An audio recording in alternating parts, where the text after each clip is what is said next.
युद्ध का मैदान था, हिंदुस्तान के बाहुबली थे और पाकिस्तान के हथियार खिलौनों की तरह बिखर रहे थे। वो हथियार जो पाकिस्तान ने चीन और तुर्की से खरीदे थे। S-400 की धमक से ही पाकिस्तानियों की पैंट गीली हो गई थी। राफेल की दहाड़ से आतंकिस्तान कांप रहा था और जंग के मैदान में हिंद की जय जयकार हो रही थी।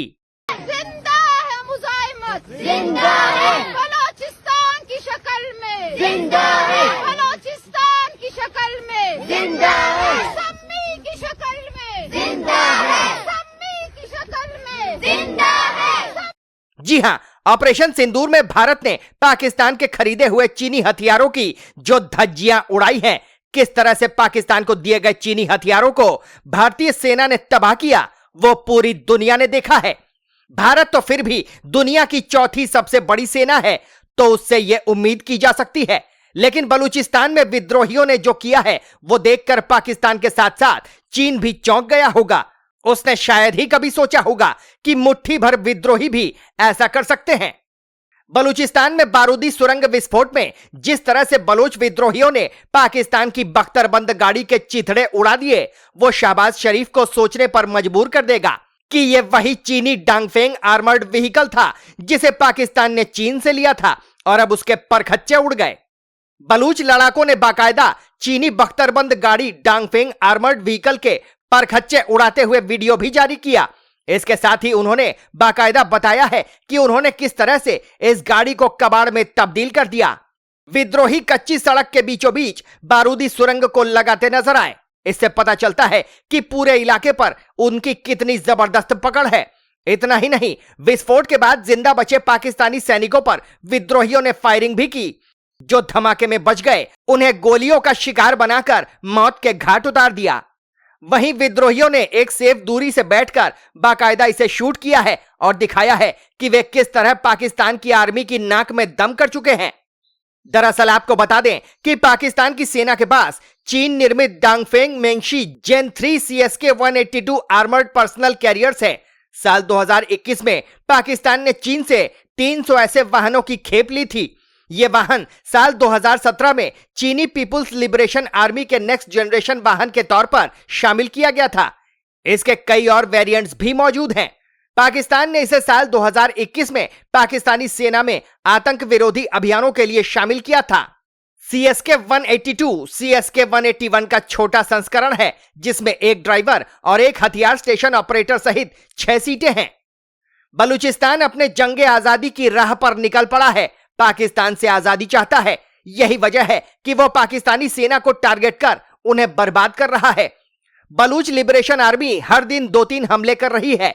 यह हमला सुनियोजित तरीके से किया जा रहा है। बलूच लिबरेशन आर्मी का कहना है कि जब तक पाकिस्तान की सरकार ज्यादती करती रहेगी, तब तक उस पर हमला होता रहेगा। पाकिस्तानी सैनिकों के जुल्म को खत्म करने के लिए बलूच लड़ाके ज्यादातर IED ब्लास्ट से अटैक कर रहे हैं।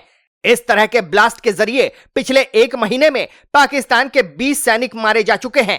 इसके साथ ही इस पूरे साल में पाकिस्तान की सेना अपने 80 से ज्यादा जवान अब तक खो चुकी है। बलूच लड़ाकों ने खुलकर पाक सेना के खिलाफ मोर्चा खोल रखा है।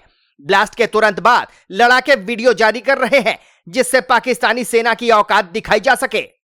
आपको बता दें कि इस वक्त पाकिस्तान के बलूचिस्तान इलाके में विद्रोहियों का तांडव चरम पर है।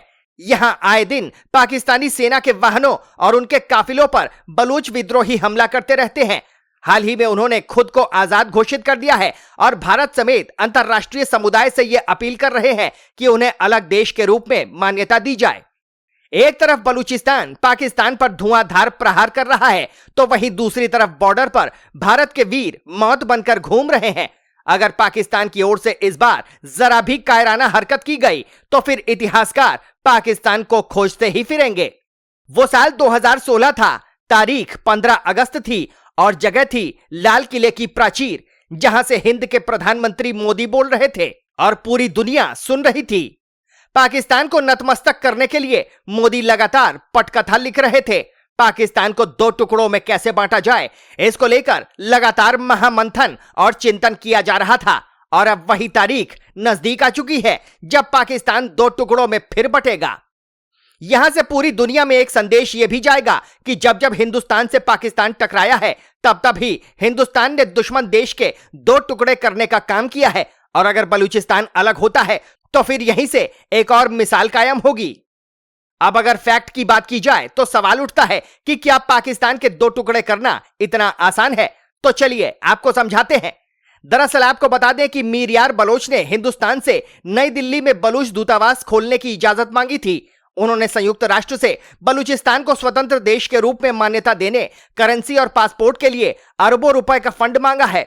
ऐसे में सवाल उठता है कि किसी भी देश को अंतरराष्ट्रीय स्तर पर मान्यता देने की प्रक्रिया क्या है, यह भी आपको समझाते हैं।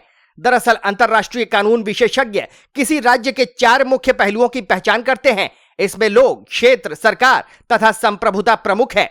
हालांकि इस मुद्दे पर हर किसी का अपना एक तर्क है, लेकिन अलग देश के लिए बलूचिस्तान को दूसरे देशों के भी भरोसे रहना पड़ेगा, यानी कि दूसरे देशों का समर्थन मिलना बहुत जरूरी है। संयुक्त राष्ट्र से मान्यता प्राप्त हो जाने के बाद किसी भी देश को अंतरराष्ट्रीय स्तर पर कई लाभ मिलते हैं।